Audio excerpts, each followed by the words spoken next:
Baik, pemirsa, kita kembali di Damai Indonesia. Aku sedikit mereview apa yang ditanyakan Pak Karyono tadi. Ada 2 poin bahwa seringnya musibah yang menimpa negara kita ini bagaimana berkaitan dengan tema besar kita. Gus Hayat, silakan Gus. Baik, pertanyaan Bapaknya luar biasa. Allah berfirman dalam Al-Quran, "Qul la yusibana illa ma kataballahu lana huwa maulana wa 'alallahi falyatawakkalul mu'minun." Ini surat At-Taubah. Artinya apa? Apapun yang terjadi di atas muka bumi ini tidak ada yang terlepas dari kehendak dan takdir Allah. Jadi apapun yang terjadi di depan kita, belakang kita, sebelah kanan kita, sebelah kiri kita, itu sejatinya sudah dicatat di Lauh Mahfuz bahwa itu akan terjadi. Persoalannya apakah terjadinya itu ngenain tubuh kita atau sampingnya kita. Itulah ikhtiar kita sebagai orang yang beriman. Kalau kejadian itu ngenain kita dan kita masih punya kalimat la ilaha illallah Muhammadur Rasulullah sallallahu alaihi wasallam, berarti itu ujian. Orang kalau diuji lalu sabar, Allah membalas. Balasannya tidak terkira. Balasannya sangat besar. Balasannya tidak bisa dihitung. Allah sendiri yang berjanji itu. Innama yuwaffas sabiruna ajrahum bighairi hisab. Jadi Bapak Ibu sekalian, para pemirsa TV One yang dimuliakan Allah, kalau kita beriman, kena ujian, kena musibah, bilang apa? Bilang apa? Inna lillahi wa inna ilaihi rajiun. Tapi ada orang yang imannya kepada Allah sudah kuat, hatinya sudah mantap, kena ujian bilang apa? Alhamdulillah. Alhamdulillah itu syukur apa enggak? Kalau orang diuji dibalas syukur, kira-kira balasannya apa dari Allah? Ditambah nikmatnya, dihilangkan ujian. Berani apa enggak? Berani apa enggak? Harus berani mulai dari sekarang. Yang kedua, Allah sendiri yang berfirman dalam Al-Quran. Allah menyebutkan bahwa ma yaf'alullahu bi'adzabikum in syakartum wa amantum wa kana Allahu syakiran alima. Allah berfirman ini untuk menjadi kekuatan kepada kita. Selama kita bersyukur dan beriman, tidak ada yang namanya musibah, tidak ada yang namanya azab.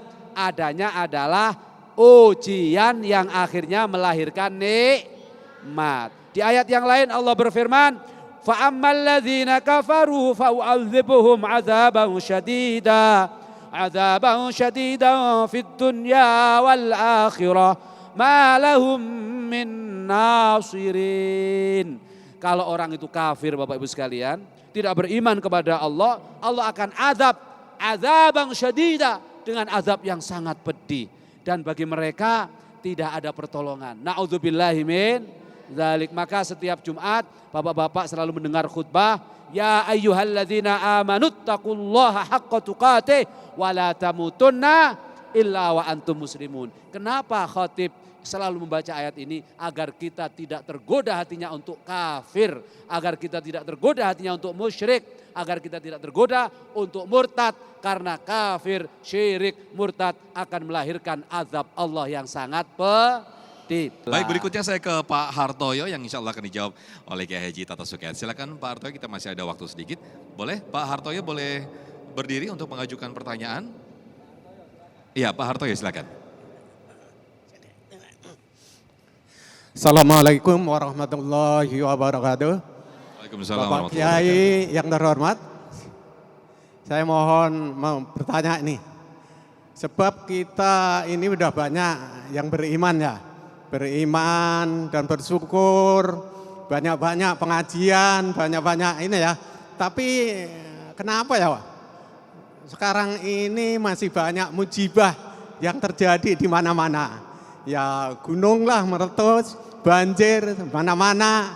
Nah ini bagaimana ya Pak Kiai? Baik. Ini sebabnya kok masih begini aja. Baik, terima kasih. Assalamualaikum warahmatullahi wabarakatuh. Waalaikumsalam warahmatullahi wabarakatuh. Hampir mirip seperti yang ditanyakan Pak Karyono. Silakan Kiai. Wabarakatuh. Pertanyaan yang menginspirasi buat kita semua untuk introspeksi atau muhasabah. Yang taat banyak, yang ngaji banyak, yang baca sholawat banyak, tetapi kenapa musibat juga tidak berhenti-berhenti? Jawabannya satu, segitu yang ngaji masih banyak, yang sholawat masih banyak, yang aktif di masjid masih banyak, apalagi kalau sudah tidak. Yang kedua, Allah menjelaskan dalam Al-Quranul Karim, Dhaharul fasadu fil bari wal bahr bima kasabat aydin nas. Adanya kerusakan di daratan dan di lautan akibat ulah tangan manusia. Cara merusaknya itu dengan dua hal. Pertama dengan biotik, yang kedua abiotik. Secara langsung dan secara terselubung. Umpamanya gunung ditebang pepohonannya, jadilah banjir, perusakan alam secara langsung. Tapi ada perusakan secara tidak langsung. Ketika bermaksiat kepada Allah, kaum Saba itu memelihara alamnya luar biasa.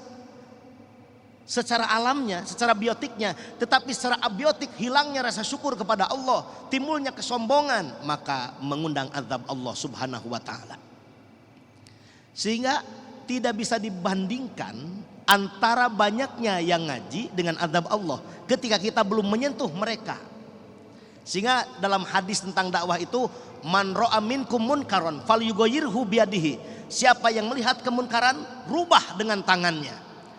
Yang ngaji jangan berada di zona nyaman. Kita sudah ngaji nyaman alhamdulillah, tapi jangan biarkan kemunkaran, mesti ada yang mengajak. Rubah dengan tangan, artinya rubah dengan kekuasaan. Jika tidak mampu, rubahlah dengan lisan. Nasihat. Ini kadang-kadang kita dengerin nasihat baik di hadapan orang baik-baik. Seperti ngajarin itik berenang, kutiba alaikumusiyam di hadapan para jamaah yang sedang menjelang buka puasa. Tapi di luar sana yang kaki sepotong kelihatan makan, tidak ada yang mendakwahi. Fa ilam yastati babi qalbih. Kalau tidak mampu dengan lisan, maka bisa dengan hati. Minimal kita tidak mentolerir, tetap benci kepada kemunkarannya, tetapi kita tidak bisa berbuat apa-apa. Dan itu kata Al-Qur'an, kata hadis, adhaful iman, selemah-lemahnya iman. Selemah-lemahnya iman.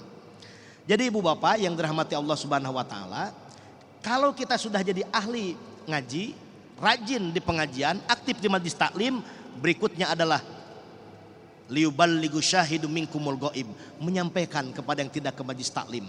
Kalau kita tidak berbuat munkar, maka kita belum selesai tugas kita sebelum kita mengajak orang lain supaya tidak berbuat munkar. Mungkin kita sudah tidak berbuat munkar, kita berada di zona nyaman, tetapi kita alfa mengajak orang lain. Maka kewajiban berikutnya adalah dakwah mengajak orang lain. Baik, Masya Allah.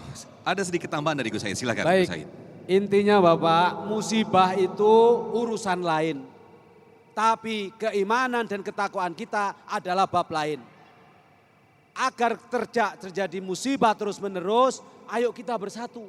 Karena kalau ada orang baik yang diam di tengah kerusakan, orang baik itu pasti akan ditelan musibah.